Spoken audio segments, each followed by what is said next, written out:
Die wenner van die 2026 Veeplaas Klimaatslim ambassadeur toekennings is onlangs gemaak en sedert die ontstaan of die begin van hierdie kompetisie is Netbank betrokke en Daniel Rousseau kuier vandag in die ateljee om met ons oor klimaatslim boerdery en dies meer te gesels. Welkom Daniel. Dankie, dis lekker om met jou te gesels, Lize. Julle is nou al van die begin af deel. Ja, dis die 4de jaar. As ek reg onthou wat ons nou betrokke is. Ja, van die begin af gewees. Wat sê klimaatslim vir jou? Kyk, ek dink dit hang af, waarmee jy boer. Want klimaatslim in 'n ekstensiewe veeomgewing mag miskien nie heeltemal dieselfde wees as wat jy onder besproeiing is nie. Maar vir my gaan klimaatslim om juis nader aan die natuur te boer met 'n agneming van die klimaatsrisiko's wat ons ervaar. So afhangende van waar jy byvoorbeeld boer, mag klimaat anders te lyk. Maar as ons nou spesifiek oor die klimaatslim boerdery praat, fokus dit juis op die ekstensiewe gedeelte van ons landbou, met die veefaktor ekstensief. En ek dink die klimaat en die impak van klimaat is soveel meer as wat ons miskien in ander bedrywe sien. Ons boere leef saam met droogtes en dan kry ons weer goeie jare en dan kry ons weer droogtes. En om jou boerdery so te kan beplan dat jy volhoubaar kan boer, nie net met jou natuurlike hulpbronne nie, maar ook finansiëel volhoubaar te kan wees, is dit ongelooflik belangrik om met die klimaat te boer. En alles wat jy doen, draagkragbepaling, jou kampe, alles te doen met 'n agneming van die klimaatsrisiko's, wat soveel meer is as miskien in 'n ander boerderyomgewing. Daniel, as ek reg sê, produsente klop dikwels aan jou deur om te hoor wat se raad jy vir hom of vir haar kan gee om te beplan vir die toekoms. So, as ons kyk na klimaattendense, wat is jou nuutste inligting?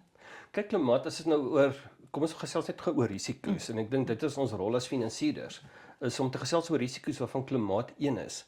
So daar's natuurlik ook 'n komponent van om finansiëel volhoubaar te wees, en om die regte finansieringsstrukture in plek te hê en te gaan kyk na hoe jy jou besigheid struktureer byvoorbeeld.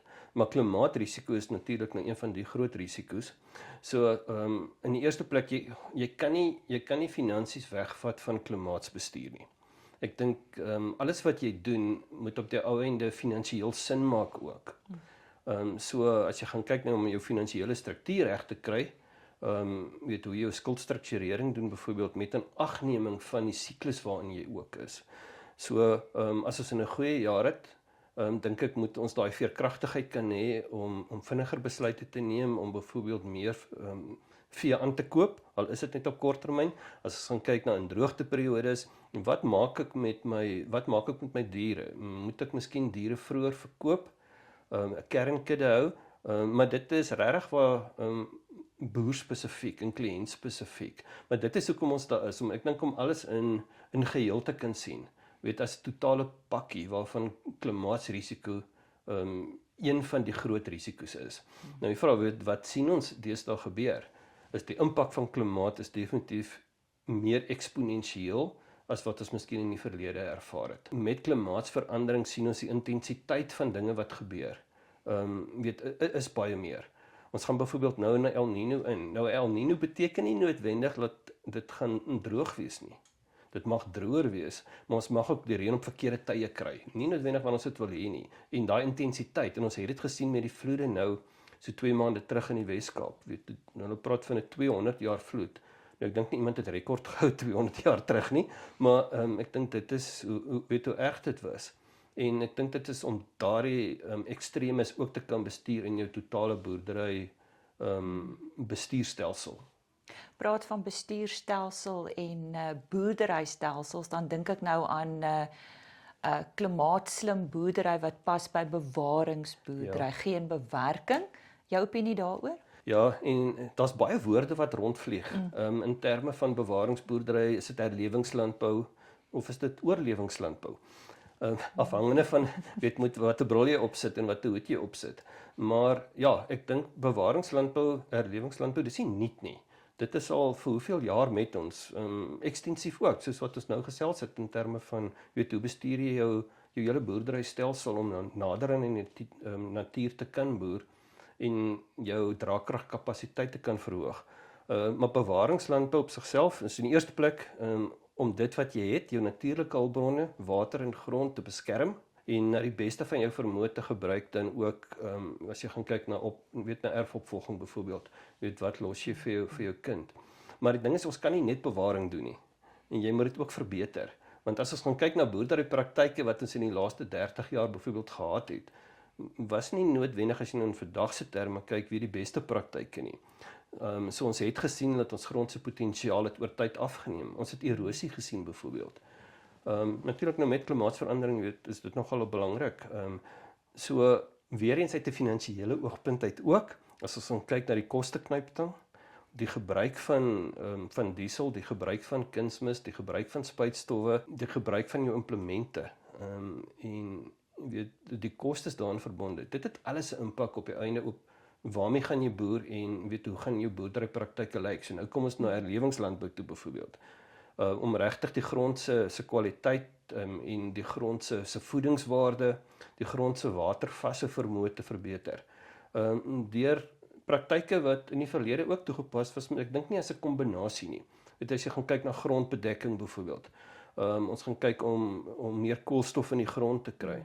Maar dit gaan saam met jou geen bewerking of minimum bewerkingspraktyke. So dit is iets wat ons sien wat deesdae baie meer aandag kry as wat byvoorbeeld 10 jaar terug gehad het.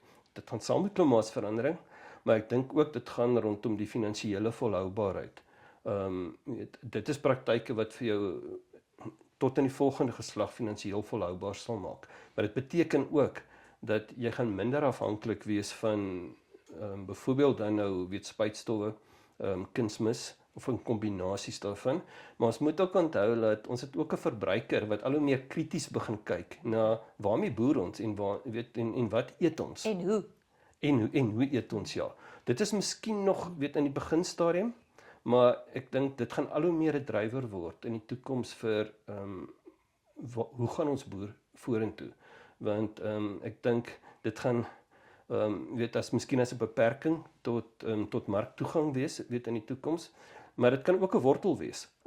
In terme van beloning van jy doen die regte ding, jy gaan marktoegang hê en die verbruikers gaan hou van wat jy het, so hulle mag miskien meer van jou produk koop ook. Maar ek dink dit is 'n tendens wat ons baie meer gaan sien nou, in die volgende paar jaar. Daniel, ek is bewus daarvan dat jy heelwat mense toespreek deesdae. Jy word uitgenooi om by verskillende forums te praat en dan praat jy met produsente of landbouers of lede van die landbouwaardeketting oor dit wat nou saak maak. Wat sê jy vir hulle om jy af te sluit? Dit is 'n baie moeilike, ek dink, vraag om te antwoord, want weer eens elke boer se situasie is uniek. Maar ek dink tog in vandag se terme, as ons gaan kyk na marktoegang, en hoe moeilik dit is om finansiëel volhoubaar te kan boer.